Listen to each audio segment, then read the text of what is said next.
आज 12 जनवरी है और 12 जनवरी के जो इम्पोर्टेंट करंट अफेयर्स है वो हम आज के इस वीडियो में डिस्कस करेंगे और पीडीएफ आपको टेलीग्राम पर मिल ही जाएगा। तो स्टार्ट करेंगे, इस बार टाइम नहीं लगाएंगे, ऑलरेडी लेट हो चुके हैं। तो आज का फर्स्ट इंपॉर्टेंट पॉइंट आपके सामने स्क्रीन में आ रहा है, यहाँ पर आपको फोकस किस पे करना है वो देखिए। प्राइम मिनिस्टर नरेंद्र मोदी जी की बात करेंगे, उन्होंने इनाग्रेशन करा किसका, 27th नेशनल यूथ फेस्टिवल का। तो ये इस बार जो एडिशन था नेशनल यूथ फेस्टिवल का वो कौन सा एडिशन था, 27th एडिशन था। इनाग्रेशन किसने करा है, प्राइम मिनिस्टर नरेंद्र मोदी ने इसका इनाग्रेशन करा है। और ये ऑर्गेनाइज़ कहाँ पे करेंगे, फिर ये इवेंट हो कहाँ पर, आपसे अगर वो पूछा जाएगा तो महाराष्ट्र में नासिक में ये हो रहा है। ये आपको पता होना चाहिए। तीन इंपॉर्टेंट बातें यहाँ से निकल के आ रही हैं। नेशनल यूथ फेस्टिवल तो ठीक है क्योंकि 12 जनवरी है और विवेकानंद जी की बात करें बर्थ एनिवर्सरी जाती है तो उससे रिलेट करता है, ठीक है वो जनवरी के महीने में आ गया। लेकिन इस पर एडिशन कौन सा है, 2024 की बात करेंगे। 4 2 6 और 2 8 बन रहा है ना, एक माइनस कर लेना, इस तरह से 27 ये याद कर लेना। दो तो आपको यहाँ से याद रहेगा ही रहेगा, 4 2 6 और एक 7 ऐसे कर लेना, तो 27 आप कर लेना, जैसे मर्जी कर लो। 27वां एडिशन था, प्राइम मिनिस्टर नरेंद्र मोदी ने इनाग्रेशन करा, हुए कहाँ पे, महाराष्ट्र नासिक में ही इवेंट हुआ है। पहला इंपॉर्टेंट पॉइंट आपके सामने था जो आपने कवर कर लिया। आगे चलते हैं, दूसरे इंपॉर्टेंट पॉइंट की तरफ चल जाते हैं। इमेज आपके सामने स्क्रीन पर नए चीफ ऑफ स्टाफ है, इनके बारे में एक बार देख लेते हैं। एडमिरल उपाल कुंदू की बात करेंगे, ये चीफ ऑफ स्टाफ बन चुके हैं साउदर्न नेवल कमांड के, एसएनसी यानी कि साउदर्न नेवल कमांड के नए चीफ ऑफ स्टाफ कौन बन चुके हैं, एडमिरल उपाल कुंदू। ये नाम आपको याद रखना है, इंपॉर्टेंट एग्जाम में क्वेश्चन यहाँ से बनने वाला है। इसी के साथ साथ आगे चले थे और इंपॉर्टेंट का रहने वाला है। हालांकि लास्ट ईयर ही कंफर्म हो गया था कि इन्होंने बनना है, लेकिन हाँ अभी बने हैं तो रिसेंट अपॉइंटमेंट है, इसलिए आपके काम आती है ये वाली। आगे चलते हैं, एक और इम्पोर्टेंट पॉइंट आपके सामने रहा, एम्बेसडर इंदिरा मनी पांडे की बात करेंगे, जो सीनियर डिप्लोमेट भी रहे इंडिया के। इन्होंने अब ये क्या बन चुके हैं, सेक्रेटरी जनरल बन चुके हैं। सेक्रेटरी जनरल किसके बन चुके हैं, बिम्स्टेक, जिसकी फुल फॉर्म क्या आती है, Bengal initiative for multi sectoral technical and economic cooperation. Full form तो आपको पता होनी चाहिए। और जो भी कम्पिटिटिव एग्जाम जहाँ पर ये ऑर्गेनाइजेशन के बारे में पढ़ना होता है तो वहाँ पर इस बिम्स्टेक के बारे में ज़रूर पूछा जाएगा, लेटेस्ट इवेंट है ना। तो बिम्स्टेक की बात करें, नए सेक्रेटरी जनरल कौन बन चुके हैं, इंदिरा मनी पांडे। ये नाम भी आपको याद रखना है। तो आज की इस वीडियो में दो इंपॉर्टेंट अपॉइंटमेंट आप सीख रहे हो, एक इंदिरा मनी पांडे की बात कर रहे हैं हम जो आपके सामने स्क्रीन में है, और दूसरी एडमिरल उपाल कुंदू की बात कर रहे हैं। ये दो नाम आपको याद रखने, एक रिलेट कर रहे हैं chief of staff southern navy command की बात करेंगे, नेवी से रिलेट कर रहे हैं, और दूसरी तरफ हम जो बात करेंगे वो बिम्स्टेक से रिलेट कर रहे हैं। कंसेप्ट क्लियर हो गया। आगे चलते हैं, और इसके बाद अगर आपसे अगर एग्जाम में पूछ ले कि किसको ये किसकी जगह ये यहाँ पर है, किसको सक्सीड कर रहे हैं, तो अगर आपको वो पूछा जाएगा तो तेंजिन लेखपाल थे भूटान के, उनकी जगह अब ये बन चुके हैं। और ये इसलिए इंपॉर्टेंट बन जाते हैं क्योंकि पहले इंडिया ने जो ये पोजीशन संभाल रहे हैं, इसलिए बड़ा इंपॉर्टेंट ये रहने वाला है आपके लिए ना। 3 साल तक संभालेंगे शायद से, कुछ ऐसे था। हाँ यहाँ पर लिखा before a period of 3 years, बड़ा इंपॉर्टेंट है जो आपको पता होना चाहिए। क्योंकि आपके लिए जो मैं दिन के 4 5 या 8 10 जितने भी करंट अफेयर्स आते हैं वो सभी वो होते हैं जो कि मोस्ट इंपॉर्टेंट है। बाकी सब कुछ स्किप कर लो, लेकिन ये वाले क्वेश्चन आपको जो है वो स्किप नहीं करना है करंट अफेयर में से।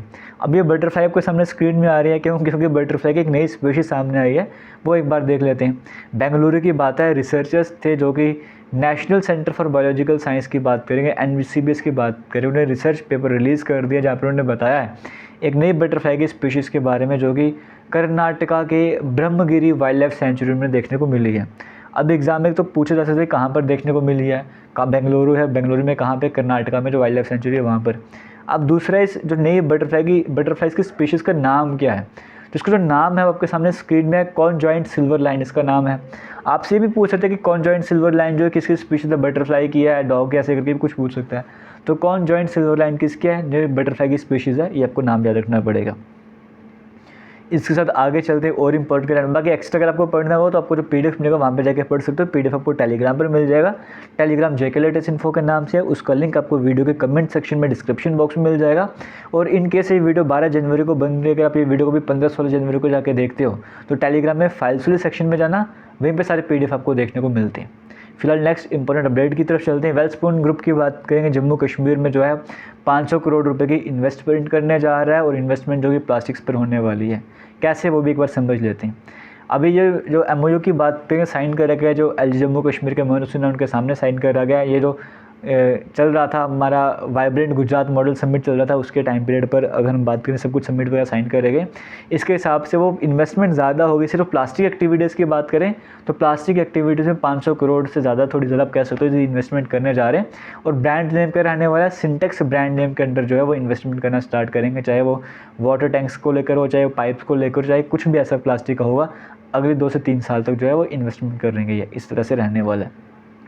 एक और इम्पॉर्टेंट अपडेट आपके सामने आ रहा है, एशियन ओलंपिक्स शूटिंग की बात करेंगे तो एशियन ओलंपिक शूटिंग क्वालिफायर्स की बात करें, अखिल की बात करें जो इंडिया की तरफ से गोल्ड जीता है, जबकि ऐश्वर्य तोमर की बात करें वो सिल्वर जीत कर आए हैं। राइफ़ल के इवेंट है, आपसे एग्जाम में ये भी पूछा जा सकता है कि जो ये इन्होंने गोल्ड जीता ये किस में जीता, तो राइफ़ल की बात करें 50 मीटर राइफ़ल वाली जो पोजीशन थी उसमें इन्होंने जीता है।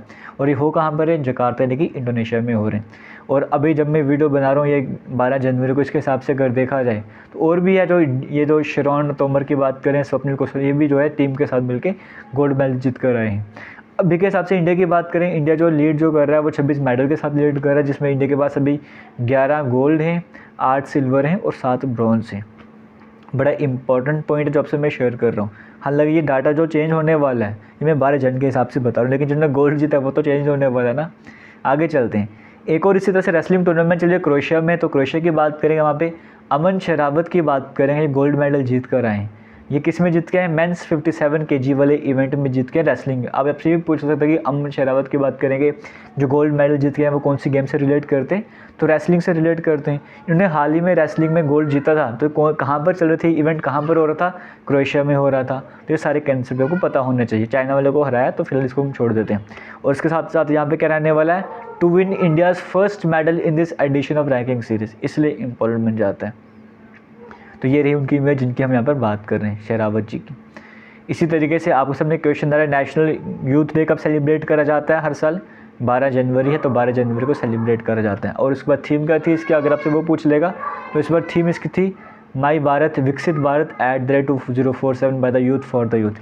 इस पर थीम लिखी गई है, ये भी आपको पता होना चाहिए। तो ये तो कुछ इंपॉर्टेंट अपडेट्स करंट अफेयर्स के फॉर्मेट में जो आपसे डिस्कस करें। मैंने आपको पहले ही कहा कभी 8 आया करेंगे, कभी 10 आया करेंगे, कभी 5 आया करेंगे, लेकिन जितने भी आएंगे वो उस दिन के मोस्ट इंपॉर्टेंट करंट अफेयर्स होंगे जो मैं आपसे शेयर करूँगा। तो बाकी सब कुछ स्किप कर लो, बट ये मत एक्स्ट्रा पढ़ लो, कोई प्रॉब्लम नहीं रहने वाली, लेकिन ये स्किप मत कीजिएगा। थैंक यू एंड जय हिंद। वीडियो को शेयर कीजिएगा।